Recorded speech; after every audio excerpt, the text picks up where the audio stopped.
Welcome to Jesters of the Round Table. I'm Izzy. I'm Audrey. Audrey, would you like to talk about cryptids with me? Yes, I would love to talk about cryptids with you. Wonderful. I'm so glad to hear that because I love cryptid. I think both of us love folklore in general. Yes. And when it takes place in your backyard, that's even better to me. Okay, yeah. That's a really good way to introduce cryptids. Yeah. Because I guess I'll get into this because my favorite cryptid, I think, might be Bigfoot. Even though that's kind of basic. I think he's at least here in the US, when you think cryptids, I think Bigfoot's the first one who comes to mind. He's number one for sure. But that's for a good reason because everybody's seen Bigfoot. Everyone's got their own name for Bigfoot. My favorite is the Australian one. Okay, please share. Yowie. Oh, his name is Yowie. Did you hear me? Oh my gosh. Yeah, that's Yowie. Oh, that rules. Okay. Yowie? Yeah. Yeah. Okay. That rules. My favorite's the Florida one. Skunk Ape? Oh, yeah, I love Skunk Ape. Such a great name. The Skunk Ape? Oh, me too. Because it's the most Florida name they could have chosen, I think. Florida man named Bigfoot Skunk Ape. Yes. Yeah. For a hominid, which is the word I came across a lot on Wikipedia when I was doing research. Yes. Yeah, pretty great name. Yes. For our Bigfoot creature. Yahweh. We do both live Yowie. Yowie. Love it. Awesome. Thank you, Australia, for that. Thank you, seriously. Huge shout out to Australia. Yes. So I went to, I don't know if I told you about this, but I went to a concert in Georgia one time with my mom. Okay, yes. And on one of our free days, we were looking at things to do, and we saw that there was a Bigfoot museum a ways away. Incredible. And so we did go to the Bigfoot museum, and it was pretty great. Yeah. It's pretty awesome. Yeah. They had all kinds of quote unquote artifacts. Mystery Shack vibes. Oh yeah, huge Mystery Shack vibes. Yeah, extremely good. There were fridges that apparently had Bigfoot samples in them. Of course, obviously. Yeah, and they had a map of Bigfoot sightings. Lovely. And you know what? We looked at Florida and we saw there was a cluster of them, and I was like, "Hey, where's that city? My city, the one I was raised in." There's a lot. It was a lot. And actually, I looked up, I found this website. Oh gosh. It's called hold on, it's loading. The Bigfoot Field Researchers Organization. Oh, it's legit. Have you been to this website? No, I haven't. These are cryptozoologists. Legit. Yeah. Oh my God. It looks pretty legit. That rules. And my county, Clay County, has the fifth highest number of sightings of Bigfoot. My county, yes. Clay County, has the fifth highest number of Bigfoot sightings in Florida. Okay, that's awesome. Yes. Which is very cool. Yes. And reading those sightings is kind of awesome because most of them took place in the city the town I grew up in. It's not that big. But that's still, it's so good. Yeah, and it was pretty great. They'd be like, I was on this road and I saw a 9-foot creature. Me and my son, we saw this 9-foot creature. And it was pretty scary. Pretty scary stuff. Scary. Who could it be? 9 feet tall. That's Bigfoot. That's Bigfoot right there. That's the skunk ape. Pretty sure that's the skunk ape. And it was really cool seeing like, hey, that's literally 5 minutes from my house. Bigfoot was 5 minutes from my house. Yes. Which is a little wild to me. Yes, absolutely. What are your thoughts on Bigfoot? I love Bigfoot. Bigfoot was my first exposure to cryptids also. Other than maybe the Loch Ness. I don't know which one came first. Probably Bigfoot, because I grew up in Appalachia, and Bigfoot all up in Appalachia. Up and down those mountains. Over there. Climbing trees. He's everywhere. So yeah, definitely scary. Bigfoot. Being scary, being hairy, being big and tall with big feet. Really cool. I think when I was little, I was one of those people who really wanted to I did not believe in fairies or the tooth fairy or elves or anything or Bigfoot, but I really wanted to convince myself that I could believe in them. Yeah. And like I was like, probably I can think about this for long enough and then they'll be real. So Bigfoot was in that camp, and I was just like trying to manifest him into existence. And the coolest thing, and now we're already getting away from Bigfoot, but the coolest thing, like exposure to that sort of thing that I had was at Animal Kingdom at Disney. They have the Yeti ride, the like Mount Everest ride. Okay. And the ride is good. Like the ride's fun, but the queue, the line for that ride, dude, the last bit of it, like the whole thing is like you're getting ready for your expedition. So they've got like pots and camping supplies and hiking supplies and backpacks and stuff. And then you get to the last room and it's just like a cryptozoology exhibit about like awesome Yetis and Bigfoot and like related cryptid sightings that are all like variations of Bigfoot. So my big fan of the Yeti specifically, like love a snowy Bigfoot. That's really what he is. He's just snowy Bigfoot. He's just snowy Bigfoot. Yeah. Yeah. It's true. But I love everything that he brings to the table. He's so cool. But Loch Ness is my other baby, because the first time I ever left the country was to go to Scotland, and I was really young, so I was very impressionable with a big imagination, and we went to Loch Ness, and you know there's stuff. It's a tourist trap. It just like Gravity Falls and all the Bigfoot places where they're like, well, here's all the information you need about Loch Ness Monster. Good luck, soldier. Go find him. Go get him. Go find Nessie swimming around. So I think specific like that one, the Yeti and the Loch Ness were the youngest cryptid impressions that I had. So I'm very fond of both of them. That's awesome. Yeah. That's pretty. I can't remember. I was also like not a very I was a skeptical kid about all that. Like my parents never told me about Santa, but they were like, don't be a jerk about it at school. Yes. Like don't be telling your friends that Santa's not real. Yeah. We never did like tooth fairy or anything. Mm-hmm. So yeah, I was never like, I was always like, oh, okay. Yeah, sure you saw that giant creature in the woods. But it's still like very interesting to me as a concept. Like you're out in the wilderness, because it does, like, correct me if I'm wrong, it had like a lot of the sightings happen kind of in more rural areas. Yeah. Where there's lots of wood and outdoors. Yes. And so I think that's very interesting that there's like this phenomenon that you see like this creature like in the woods. That's very interesting to me. And it's funny that like the descriptions of them are at least consistent enough that we can like group them into the same, like we've made different cryptids to group our descriptions of these strange creatures that we can't quite identify into, which is very fun to me. That's a good human thing that we did. That's cool. Yes, agreed. That's a very agreed. I do want to read you this description of Bigfoot's smell, according to definitely need that one. An owner of a Bigfoot museum that I found on Wikipedia. Mm-hmm. He says okay, imagine a skunk that had rolled around in dead animals and had hung around the garbage pits, and apparently that's what Bigfoot smells like. Okay, that's really rank. I don't even really want to imagine that in my nose. I think that the owner of that Bigfoot museum probably knows what he's talking about, and I trust his opinion on this pretty much entirely. I do too. Did you know that there has been legislature about Bigfoot that has almost passed in Florida? Okay. But it didn't pass because hey, Bigfoot's not real. Bigfoot's not real, guys. Oh no, guys. But there are two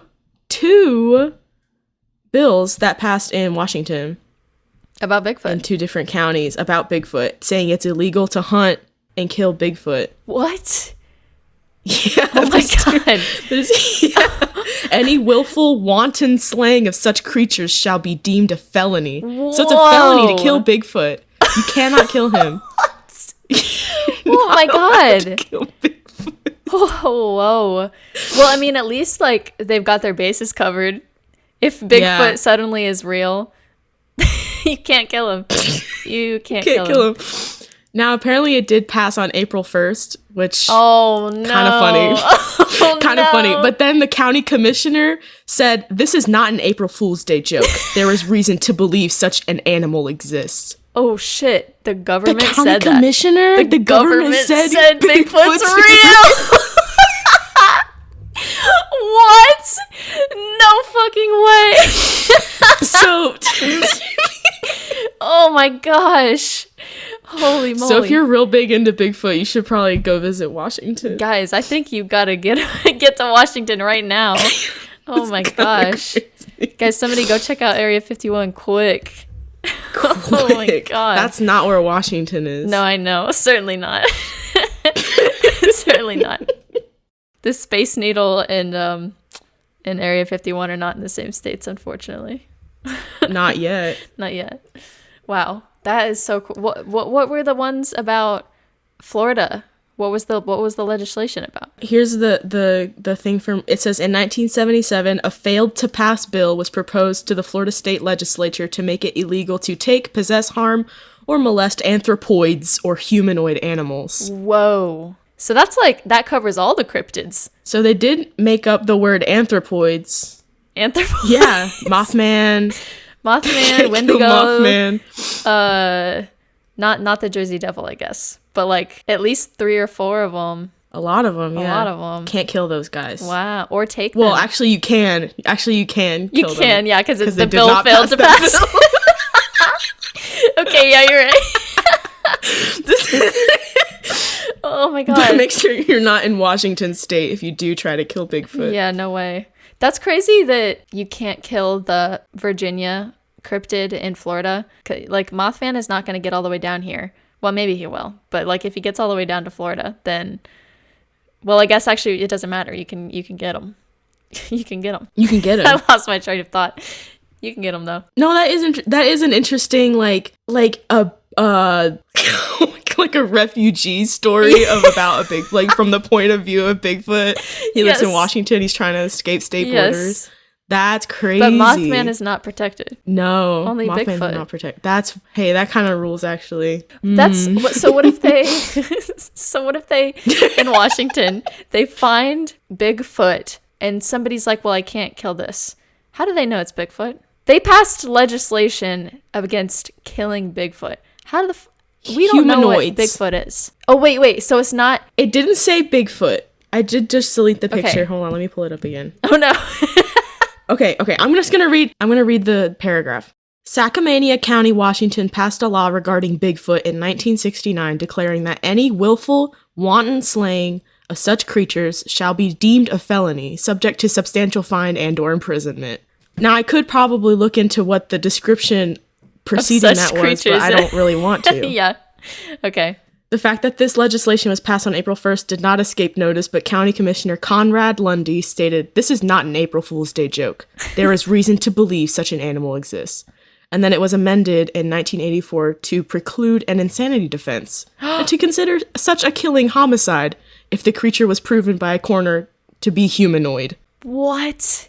If the creature was considered by a coroner to be humanoid. Humanoid. So Bigfoot has rights. So Bigfoot has rights in Sacramento County. Wait, we just did a whole thing about having to escape Washington, but that's not true. They would want to go to Washington. They would want to go to Washington. They want to get out of Florida. It's been a long day. No, I think we said the right thing. Because we said like... I didn't say the right thing. I said the wrong thing, but I'm so glad you corrected me in your head. Can we talk about one of my favorite podcasts, Expedition Sasquatch, where the main character, I forget his name right now, but the main character is... Skippy? No, that's his boyfriend. Is that his name? That's his boyfriend. That's his boyfriend. Jack, yes. Okay. Jack Jack's mission is to, and he says this at the top of every episode, to hunt and kill Bigfoot with live ammunition. That's his mission. So I'm thinking that probably he can't go to Washington ever. That would be really, really, really bad for him. He'll be committing felonies. He's already committed some, probably, definitely, actually. Yeah, for sure. Like, he does go to federal prison, doesn't he? He does go to federal prison for something because he set traps, didn't he? He like endangered hikers. He set puzzles up. He set up puzzles. It's been a minute since I listened to this very silly podcast. I figured it would come up. It had to come up a little bit for a second at some point, especially when we're talking about hunting and killing Bigfoot being illegal. Yes, they haven't updated since January 31st, which is deeply upsetting. That is upsetting. But that's okay. But hey, at least they're making new ones. We thought that they were done after 12 episodes, and then they came back in 2023, at the end of 2023, which is very exciting. Huge, even. Truly huge. I feel like we're skirting around the edge of talking about Gravity Falls too. We've already... Yeah, let's talk about Gravity Falls. Yeah, please. Like, tourist traps, Mystery Shack specifically. I love all of the just the idea of a tourist trap in general is fantastic. And then when it's run by a wrinkly old fart in the middle of Oregon, it kind of rules, kind of is awesome. You know you're losing money and that everything is bullshit, and that's why it's really good. That's why it's so fun. It's extremely fun. I love and hate Grunkle Stan. I think that my interest in cryptids started with Loch Ness and Bigfoot when I was little. And then that was like when I was 6 or so, right? And then Gravity Falls happened, and an entire generation of young, weird, strange people who liked cartoons suddenly were like all into cryptids. And I think it like influenced most of our generation. It was big for our kids. Definitely. Did definitely influence me. I think that was kind of my first like real interest in cryptids like that. Was probably Gravity Falls. Yeah. And then like Dipper has a book, you know.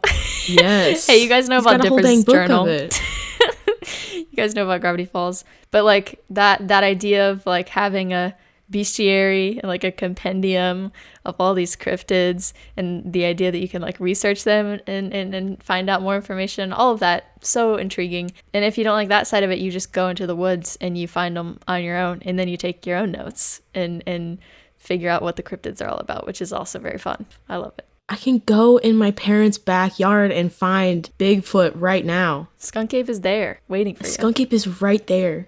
Have you ever... I know I don't believe in cryptids. I don't believe in ghosts. I don't believe in demons. I don't believe in anything, I guess. Yeah, that's sad. Me neither. But have you ever like had one of those moments where you were like, well, that was a freaky thing, and at least for like 10 minutes you were like, well, maybe that was something before your rationalization kicked in? I can't say that I have. If I have, I do not remember it. Yeah, I don't think I have any like fun spooky stories like that.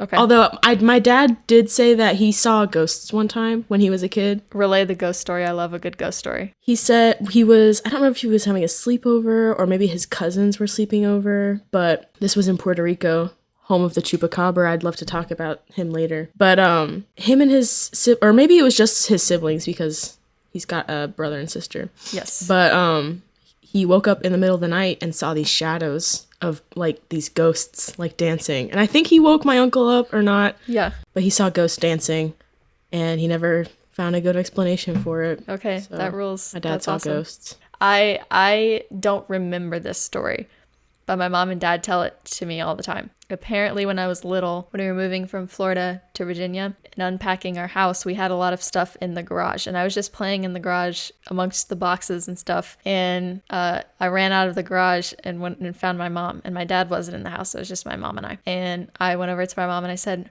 Mom, who's that little boy in the garage? And she said, huh? It's exactly what she said.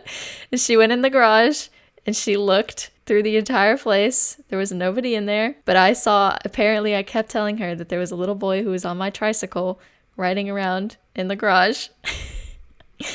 And we couldn't find him. We couldn't find him anywhere. Couldn't find anybody in the yard. Couldn't find anybody in the garage. But I saw a little boy on my tricycle. Ew. Weird, right? Weird. It's pretty good. Oh, that's freaky. That's really good. I like that a lot. Yeah, me too. That rules. It was just you in the mirror. You saw a reflection of yourself. I was just riding around my own tricycle. Could have been. You never know. That's so wild. Yeah. Wow. Look at you. Ghost sightings. Creepy little boy sighting. The most scared that I've been of like, I don't know, like thinking, oh, maybe something really weird is going on. It was also one of those, you know how when you're listening to something that you know is, or reading something that you know is fiction, and you like are so immersed in it and bought into it, like your suspension of disbelief is high enough that you kind of get freaked out. You kind of really do get like scared and or like, you know, chills up the spine or something. When I was little, we went to St. Augustine. It was like a school field trip. We took a bus, like a big bus, up to St. Augustine, and St. Augustine has a lot of, it's like Charleston and Savannah. It's like ghost tour capital, one of the big southern cities that has a lot of like ghost tourism stuff. There's forts there because it was like an old Spanish military town. So we were in the forts, in the like prison cells or something, like the barracks or something, like at the bottom floor, because it's a big fortress wall. And on top, there's like cannons and overlook points where they can see if ships are approaching the city. But then in the basement, it's like thick walls, and it's cold and damp because it's Florida. And it's, you know, it's just like very creepy already down there. And and it's a bunch of like, you know, 8-year-old kids running around. So a couple of my classmates the tour guide took them into like a little alcove, and they were like, sometimes you'll feel something like breathing on your throat or whispering in your ear in this hallway. And of course all of my little classmate friends were like playing it up like crazy. They were like, oh my God, and so running and screaming out and pretending that they felt something. Yeah, exactly. So by the time that little Audrey got down that hallway, it was all over. It was like, guys, I'm gonna go. No. Yeah, I was so scared, but it was fun. It was good. I enjoyed it a lot. That is fun. I was just gonna say, I think most Florida children take a trip to St. Augustine. We also did that, and again, very skeptical. I was like, yeah, okay, tour guide. Yeah, okay, whatever. That was also very. I didn't believe any of it. Unfortunately, no. I think that would have been fun though. Yes, it's fun when you can suspension of disbelief it enough to be like scared by it. Yeah, it rarely happens for me, which I'm sad about. Yeah, this one's like, we're getting into like supernatural territory now, but I think it's like relevant enough, and it's a good story. When I was in 4th grade, I had these 2 friends who, okay, this is the kind of shit that I can't say, I have to say that at the end of the story because it'll spoil it. I had 2 friends and we were at PE one day and they came up to me and they were like, Audrey, we need you to come look at something for us. And they bring me over, they like take me, and our PE area is huge. It's got like a gigantic grass soccer field in like a big parking lot that was fenced in. So it was like technically part of our gym space. Like we were allowed to play there. So we had a really, really big PE outside area. And they took me from one side of the PE area to the other side of the PE area where there was a what's it called? Like one of those, just a wall where you can like kick the ball off of it and play by yourself. Like if you don't have a playmate. And there were drawings on the wall. And they were like, Audrey, we don't know what these drawings mean, but they seem like really cryptic and weird and mysterious. And they basically were like telling me that they thought something was going on, like that there was some mystery or ghost or like cult or secret society, something crazy was happening. And okay, I was a very gullible child, okay? Like I didn't understand that people could lie to you. I didn't know that people could tell you things and it not be true. So they came up to me and I was like, this is 100% happening. And our school is haunted and everything is over and things are going to be crazy from now on. And my friends, like, they played it so cool, and like props to them. props to them because they did it so well. Then like a couple days later, they were like, Audrey, have you noticed that the crows have been more active recently? And I was like, whoa. I was like, now that you mention it, guys, yeah. Yeah, I definitely have noticed those crows flying around way more than usual. And and then by some genius stroke of luck, a crow landed outside of the window that we were sitting next to at the classroom we were in, and they were like, yeah, look at that, Audrey. And I was like, my mind was fucking blown.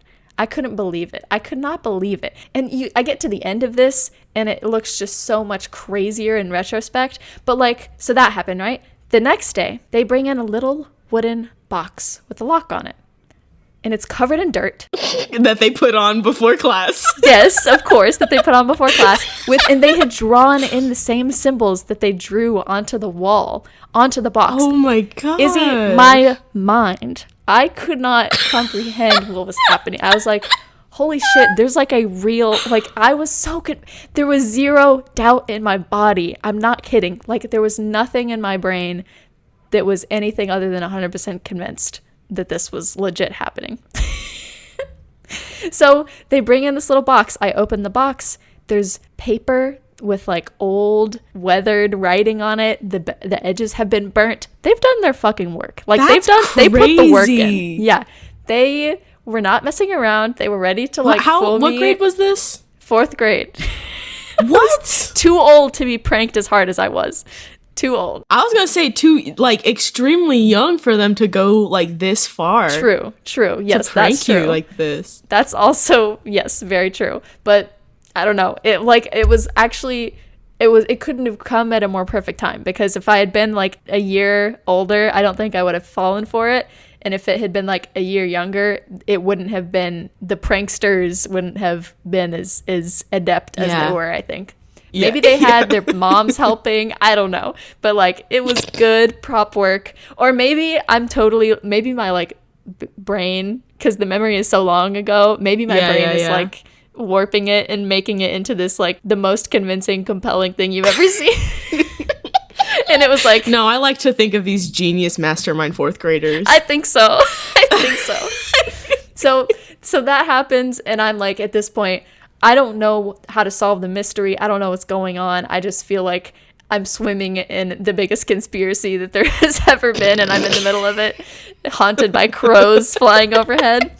And then the crows is crazy. It's crazy. And then they finally come clean a week later, and they're like, Audrey, listen, none of that was real. You're stupid. You're stupid. And let me tell you, Izzy, when they said that, I did not believe them. I did not believe them at all. I was like, what? You guys are trying to like cover this up. Like, you guys are trying the feds got to you, didn't they? They got to you. Like, you're trying to convince me that this is not real. I was down so bad. And then they were like, no, like, we bought these things from downtown, and the drawings on the wall were already there, and we just put them onto the box. And the crow thing, that was just crazy luck. Like, they told me that. They were like, the crow thing, I don't know how that happened. That was just really good luck on the prankster's part. Wow. At least they fessed up. Yeah, they fessed up. Fortunately, I'm not a conspiracy theorist. Yeah, whoa. Imagine that alternate universe. I am still gullible, but not quite as gullible. Yeah, that would be a crazy alternate universe, huh? Oof. Wow. Birds are real. Bigfoot is not. Oh my gosh. Yeah. That's so funny. Yeah, I don't have any stories like that. Womp womp. Womp womp. We did play a game called Chucky, and I think it was just tag, except the person, hold on. It was just tag, but the person who was it would like be really scary. Okay. I think Chucky had just come out or something like that, or one of the movies. Surely not the original. Surely not. But yeah, that was a game we would play. It was just tag, but scary. Kids are really good at acting scary. They have no like they're not scared to scream and make ugly faces and stuff. Extremely true. Yeah. Do you like analog horror at all? I think I would, but I'm always occupied with something else. Okay, that's fair. I if I have run out of podcasts, then sometimes I'll turn on an analog horror thing and I'll just listen to it. I don't even watch it usually. And I feel like because we both don't believe in cryptids, analog horror is like tangential enough because it's also fiction to be in part of this conversation. Also, sorry if you believe in cryptids. This is not the podcast for you.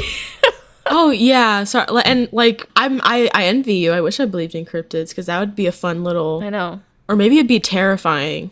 Maybe I don't wish that. Maybe. I take that back. I just want some dang excitement in my life. Is that so hard? Is that so hard? It's a pretty exciting day if you come home and you're like, yeah, I saw Bigfoot today. Pretty awesome. That would rule. I wish I saw Bigfoot. Yeah. Okay, but can I tell you about one analog horror thing that I found? Yeah. Okay, and I'm not even going to tell you the story of it because it doesn't matter. It's just, well, if people are here for cryptids, I guess I should tell the story of it. I just want to, Vita Carnis. Vita Carnis. It's by, the channel is Darian Kaloy, okay? So that's what we're talking about, just in case anybody wants to check it out, because this it's a really well-made thing. So if anyone is like curious, I genuinely recommend it. But I was just cleaning my room and folding my laundry. That's what I was doing while I was listening to this. And the entire thing up until this point had been like really fuzzy, because like analog horror plays up the kind of like cloudiness of the audio and the sound of like the tape going in and all that stuff, which I find very fun. Like, it's really good audio content. So that was what I was listening to.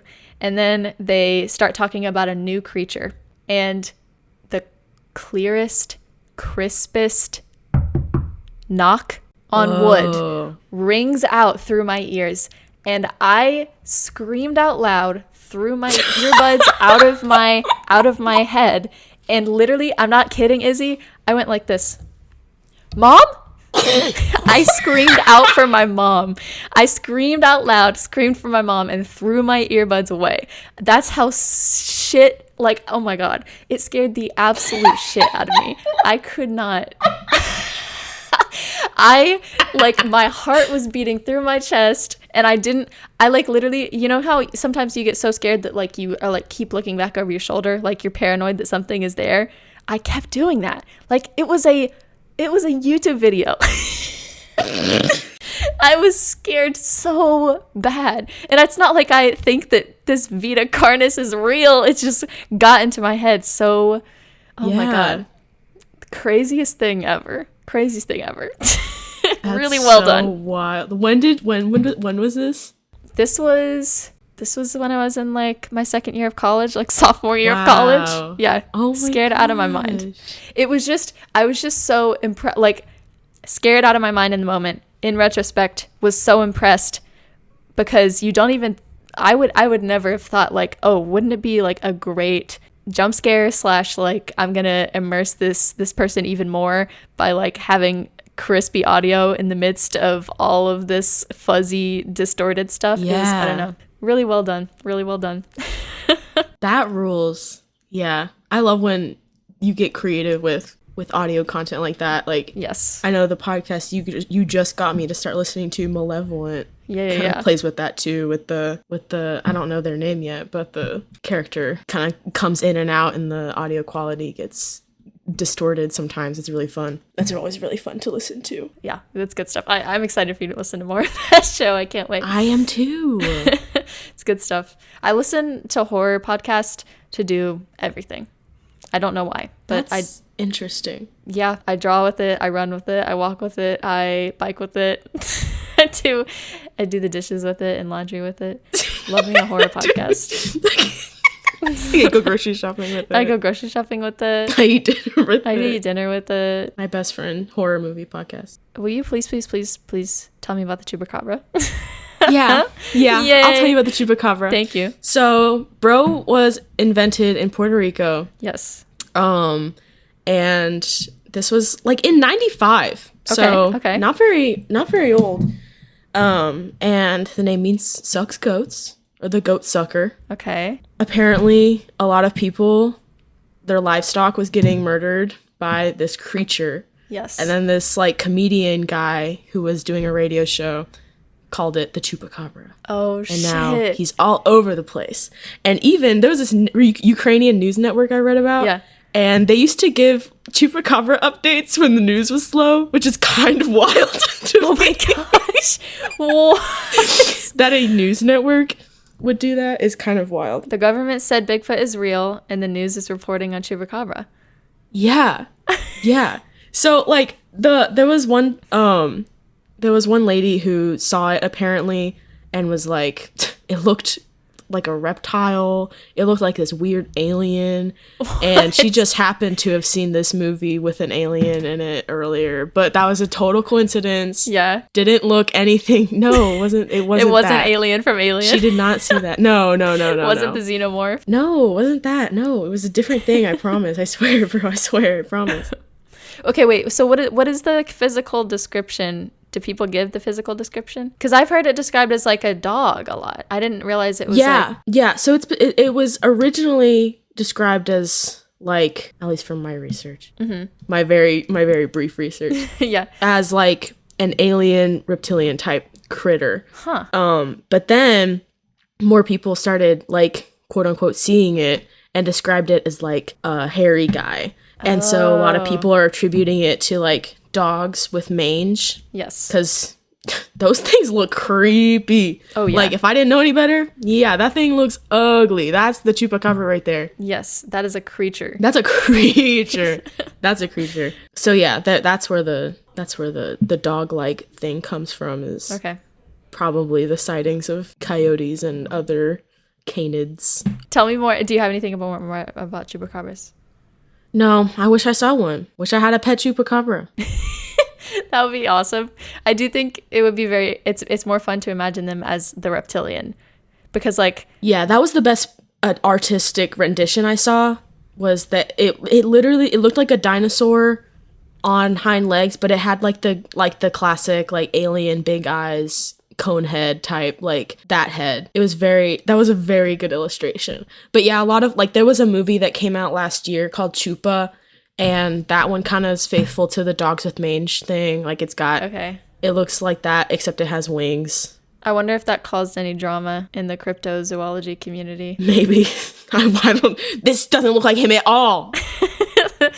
What is this dog over here, bruh?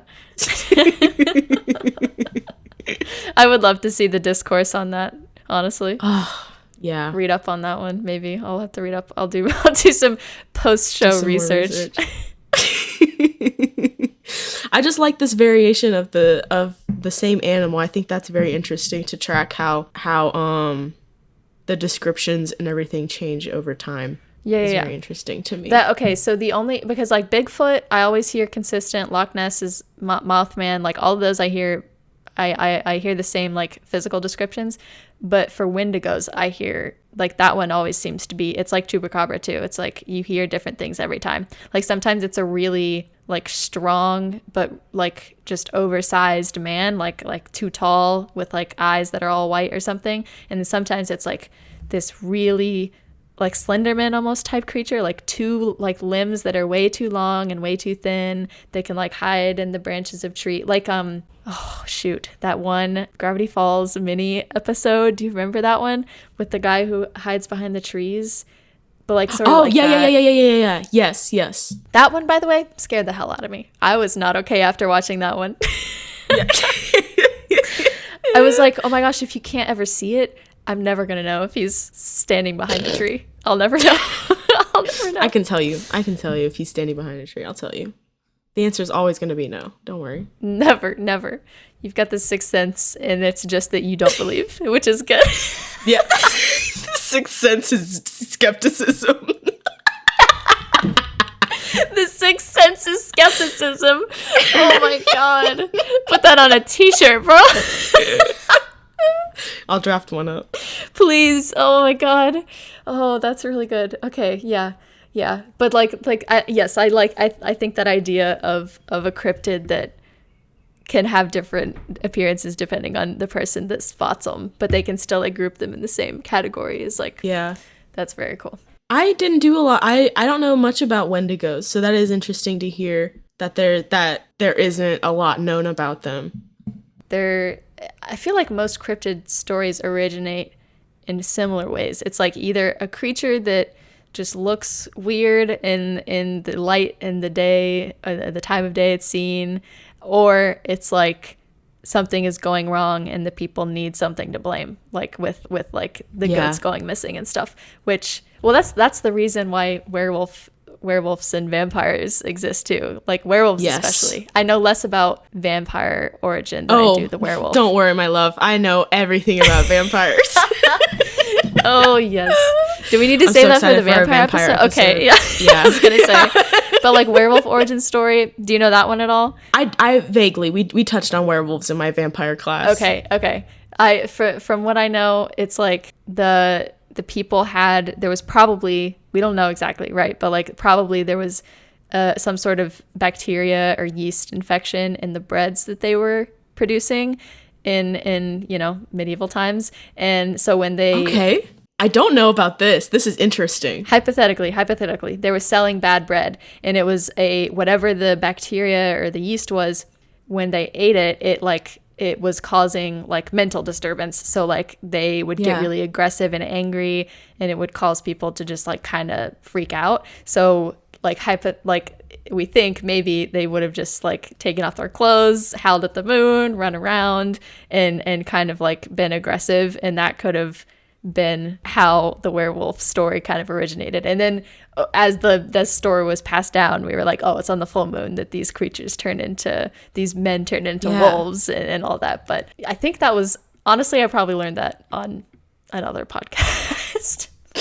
So maybe it's not all legit, but I don't think you're too far off, because we discussed something kind of similar where there was maybe like, I think a Germanic group of people who would I think that was one of the theories, was like take these hallucinogenics for like a ritual purpose, and then like, you know how like fur coats, like you would wear them on the inside to like keep you warm and fuzzy. Well, they would like wear them inside out to kind of like symbolize traversing to another world, and then like that was kind of, then you became this wolf person. I love that. Yeah, that's a better theory.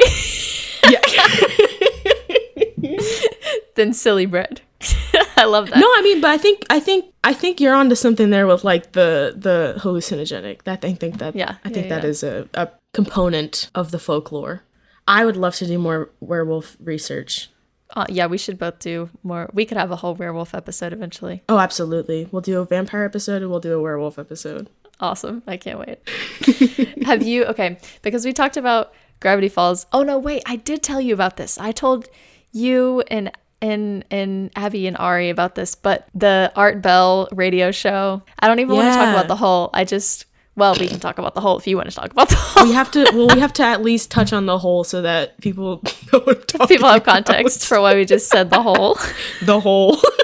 But okay, yes. So the reason I bring it up is because I feel like a lot of the people who love Gravity Falls, especially from our generation, don't know that Alex Hirsch, I think, was a huge listener of an old radio show called Art Bell. You can find it on YouTube. You can find it online. It's places you can find it for free. But the episode that my dad introduced me to, he used to listen. My dad's an artist. He used to be drawing into the wee hours of the night, and he would listen to this because that's the time that it would come on. It would come on at like 2 a.m. and end at like 4 or 5 a.m. or something.